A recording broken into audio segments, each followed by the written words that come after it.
दोस्तों एक बार फिर से स्वागत है आपका प्रजापति न्यूज में। क्या वाकई में एलियंस मौजूद हैं?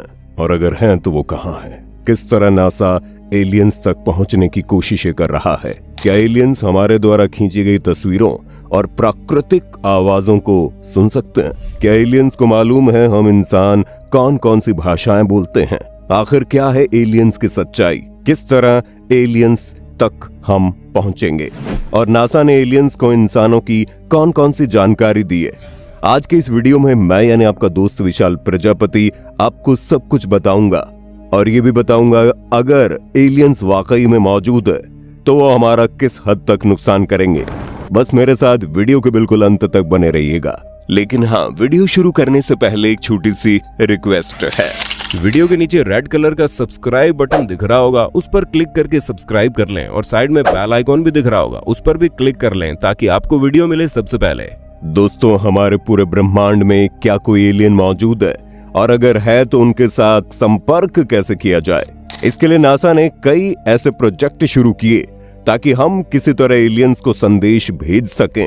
ये साल 1977 की बात है जब नासा ने अपना वॉयेजर्स स्पेसक्राफ्ट लॉन्च किया, जहां हमारे सोलर सिस्टम की खोज को बाहरी प्लैनेट्स के आसपास से लेकर सूर्य के प्रभाव क्षेत्र की बाहरी सीमा तक और शायद उससे भी आगे तक बढ़ाने के लिए ये स्पेसक्राफ्ट लॉन्च किए गए थे।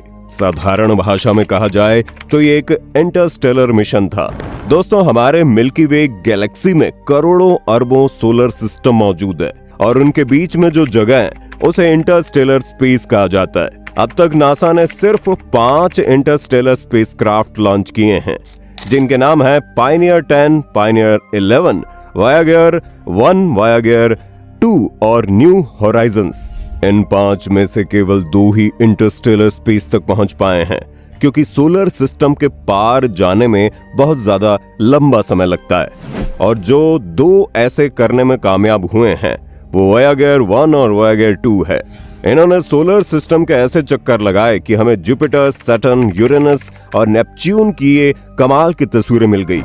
आज के दिन तक वॉयेजर 2 इकलौता स्पेसक्राफ्ट है जो यूरेनस और नेपच्यून के पास गया है, और वॉयेजर 1 का सफर इतना लंबा रहा कि ऑफिशियल तौर पर धरती पर सबसे दूर तक पहुंचने वाला ये एक मैनमेड ऑब्जेक्ट बन चुका है।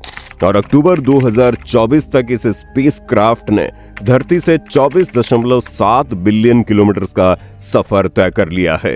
पर दोस्तों, इनकी सबसे खास बात यह है कि इनमें एलियंस के लिए ढेर सारे मैसेज मौजूद हैं। ऐसे मैसेज जिनके बारे में जानकर आप भी हैरान हो जाओगे।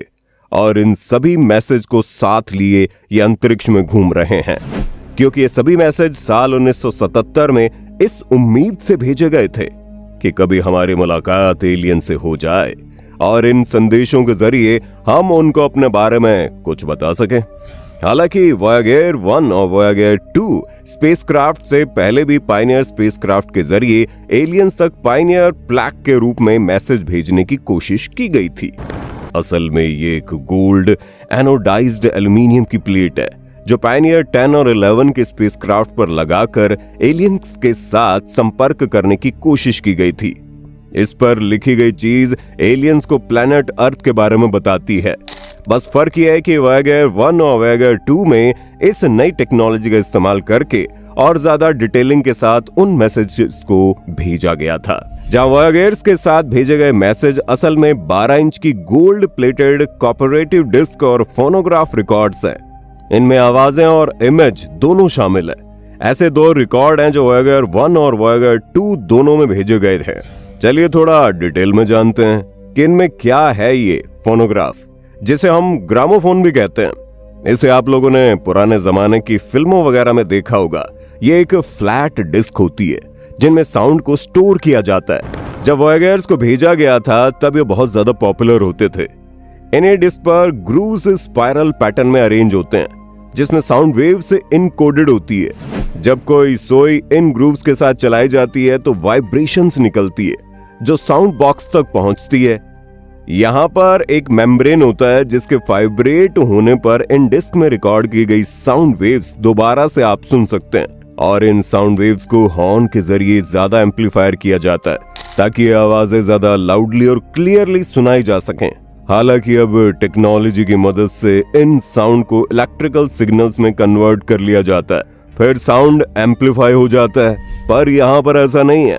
ये जो रिकॉर्ड वैगर्स में भेजा गया, इसे गोल्डन रिकॉर्ड का नाम दिया गया। इस रिकॉर्ड के कंटेंट को 4 अलग अलग सेक्शन में डिवाइड किया गया, जहां पहले सेक्शन है सीन फ्रॉम अर्थ, जिसमें 115 इमेज और डायग्राम्स हैं जो हमारे प्लेनेट और हमारे प्लेनेट की स्पीशीज के बारे में बताते हैं, जिसमें बेसिक मैथमेटिकल, केमिकल और फिजिकल डेफिनेशन भी मौजूद है। दूसरी एक ग्रीटिंग्स फ्रॉम अर्थ, 55 अलग अलग भाषाओं में इंसानों के द्वारा बोली गई ग्रीटिंग्स, साथ में प्रिंटेड मैसेज भी, जो अमेरिकन प्रेसिडेंट जिमी कार्टर और उस वक्त के यूनाइटेड नेशंस के सेक्रेटरी जनरल कर्ट वाल्ग्रेम ने लिखा था। हाँ, वो बात अलग है कि इन मैसेज को समझने के लिए एलियंस को इंग्लिश आनी जरूरी है। तीसरा सेक्शन है म्यूजिक फ्रॉम अर्थ, जिसमें हमारी धरती पर मौजूद अलग अलग कलर और एरा के म्यूजिकल सिलेक्शन है, जिसमें 28 ऑडियो रिकॉर्डिंग्स है और इसमें राग भैरवी बेस्ड एक इंडियन गाना भी है, जिसका नाम है जाट कहाँ हो, और इसे केसरबाई केरकर द्वारा गाया गया। चौथा क्षेत्र है साउंड्स फ्रॉम अर्थ, जिसमें अलग अलग नेचुरल साउंड सुनाई गई है। इसमें अलग अलग 21 ह्यूमन एक्टिविटीज, मशीनों और नेचुरल फिनोमेनास की आवाजें मौजूद हैं। चिड़ियों के चहचहाने से लेकर पानी के गिरने तक की कई सारी आवाजें इसमें मौजूद है। अब जाहिर सी बात है कि एलियंस को ये आवाजें सुनाई गई हैं, तो उन्हें इस फोनोग्राफ को ऑपरेट करना आना चाहिए, और इसी के लिए नासा के वैज्ञानिकों ने बॉक्स के अंदर इंस्ट्रक्शन भी डाल रखे हैं। अब अच्छी खबर यह है कि वैज्ञानिकों ने इन इंस्ट्रक्शन को किसी इंग्लिश या हिंदी भाषा में नहीं लिखा, क्योंकि जाहिर सी बात है एलियंस को हमारी भाषा समझ में आए ये बिल्कुल भी जरूरी नहीं। पर इन इंस्ट्रक्शन को डायग्राम के रूप में दर्शाया गया, और यकीन मानिए दोस्तों, जिस तरह के डायग्राम बने उन्हें देखकर दुनिया की आधी से ज्यादा आबादी ये नहीं समझ सकती कि फोनोग्राफ को कैसे ऑपरेट किया जा सकता है। तो फिर हम दूसरी दुनिया के लोगों से क्या उम्मीद कर सकते हैं? हाँ, वो बात अलग है कि अगर एलियंस हमसे कहीं ज्यादा स्मार्ट हुए तो वो बड़े आराम से न केवल इसे ऑपरेट कर पाएंगे, बल्कि ये समझ पाएंगे हम इंसान धरती पर किस तरह से रहते हैं, किस तरह की भाषाएं बोलते हैं, हमने किस तरह के फॉर्मूलाज को ढूंढ निकाला। यहाँ तक कि इंसानों के डीएनए स्ट्रक्चर की भी तस्वीरें एलियंस को भेजी गई हैं। साफ शब्दों में कहा जाए तो धरती पर मौजूद इंसानों से जुड़ी जितनी भी अहम चीजें हैं, वो सब कुछ स्पेसक्राफ्ट के जरिए इंटरस्टेलर स्पेस में भेजी जा चुकी हैं। पर हाँ दोस्तों, अगर एलियंस इतने ज्यादा स्मार्ट हुए कि वो ये सब कुछ समझ पाए और फिर हम इंसानों तक पहुंच पाए, तो इसकी भी कोई गारंटी नहीं है कि वो हमारे लिए खतरनाक नहीं होंगे, क्योंकि एलियंस के होने और उनका धरती पर खतरा होने की सारी थ्योरीज सामने भी आई है, और ये बात भी कई बार सामने आई है कि एलियंस आज भी धरती पर मौजूद है। उन्हें हम इंसानों से कनेक्ट बनाने के लिए इंटरस्टेलर स्पेसक्राफ्ट में मौजूद मैसेज की जरूरत नहीं है, बल्कि ऑलरेडी हम इंसानों की दुनिया में खुफिया तरीके से रह रहे हैं। या ये भी हो सकता है कि एलियंस ही हमारी दुनिया चला रहे हो, क्योंकि देखा जाए तो कुछ भी सच हो सकता है। बाकी दोस्तों, आपको क्या लगता है, क्या एलियंस अगर धरती पर मौजूद हुए तो वो हमें ऐसे ही छोड़ देंगे, या फिर वो हमारी दुनिया को तबाह कर देंगे? अपना जवाब कमेंट में बताना, और नासा द्वारा एलियंस को ढूंढने के बारे में आपकी क्या राय है वो भी कमेंट में आप लिख सकते हैं। और इसी तरह की वीडियोस को देखते रहने के लिए चैनल को लाइक, शेयर, सब्सक्राइब कर देना। धन्यवाद। दोस्तों, आपकी स्क्रीन पे 2 और वीडियोस दिख रही हैं, जिसे देखने के लिए आप इस स्क्रीन पर क्लिक करें। दोनों देखिएगा, बहुत अच्छी वीडियो बनी है।